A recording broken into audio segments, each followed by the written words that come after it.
It's been a few years that James and we haven't been to Spain because I think we don't really like to go on the beaten tracks, and Surana, Margalef, Oliana, everybody goes there, and we like to explore a little bit more in general. But recently we heard about Roca Verde. I couldn't even put it on the map. Our trip to Roca Verde was always going to be a whistle-stop tour, but I think neither Carol nor I were quite prepared for how fast and action-packed it was going to be.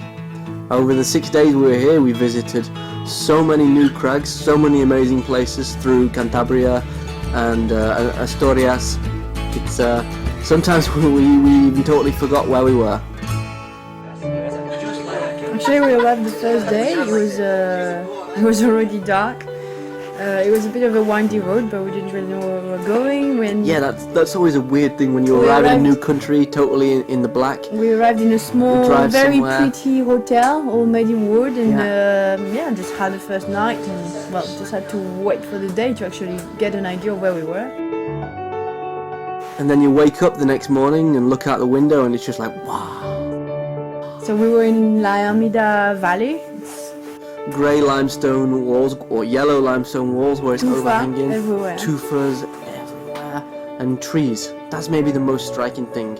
Like, it's so green here. Doesn't look like Spain, actually. Yeah, it doesn't look like Spain at all.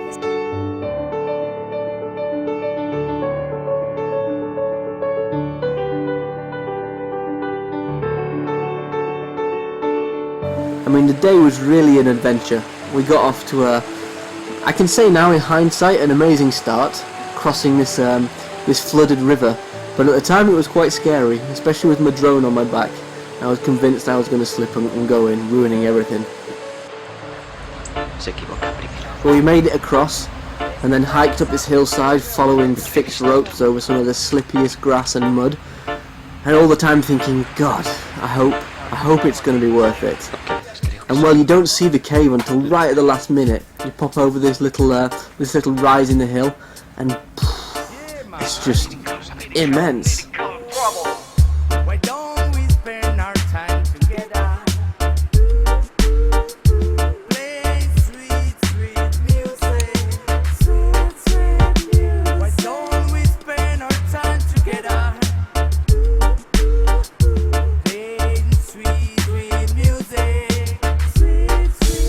Look up and you see there's one line especially in the middle, and you're just like, God, I have to climb that thing. It's perfectly bolted as well, and I mean that's fairly difficult, you know. We congratulated the bolter on every route that we were doing, all the routes of the valley, so obviously he knows exactly how to bolt perfectly.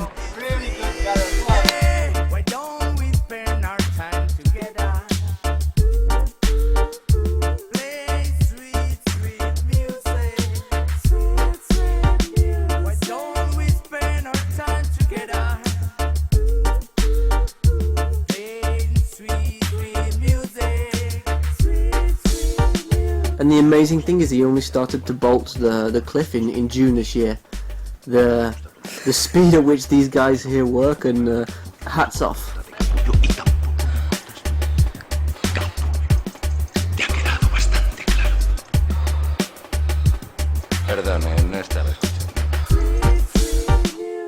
So we woke up on the second day in La Hermida. It was miserable. I didn't want to go out of bed. I thought we were going to have a rest day, actually.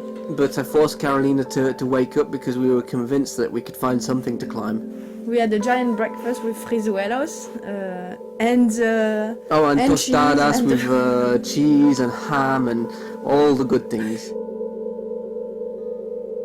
Not even 5 minutes down the valley. Even if it's raining, there's some bits that are really steep, and some of the tufa, they don't get wet. 5 minutes drive and 2 minutes walk, and you find a beautiful little dry cliff with 30-meter classic 7A to 7C wall climbs. It's just amazing.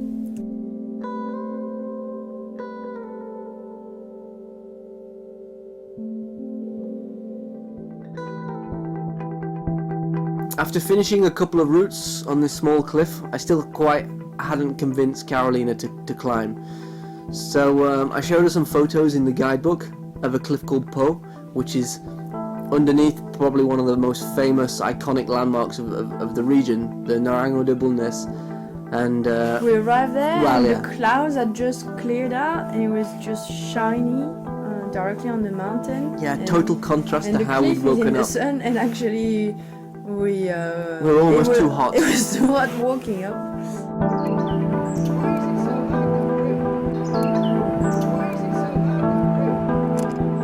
And we start to climb in Po, and it's much shorter, but it's still very good quality rock again. Yeah, full of amazing tufas, especially the last sector of the cliff.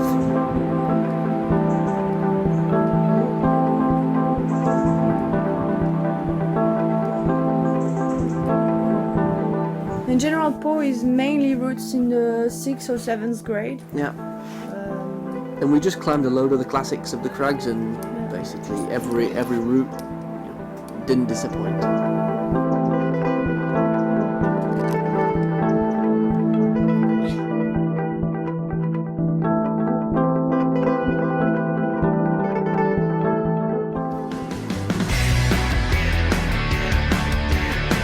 Massive hillside of rock, and you see this tiny cave, and you say, okay. But then it's really steep, and there's just little caves everywhere. It's and kind of a bit like Kalymnos, a bit like the Spartan Wall area of Kalymnos, where you've just got these tiny caves everywhere, except here the caves are not tiny.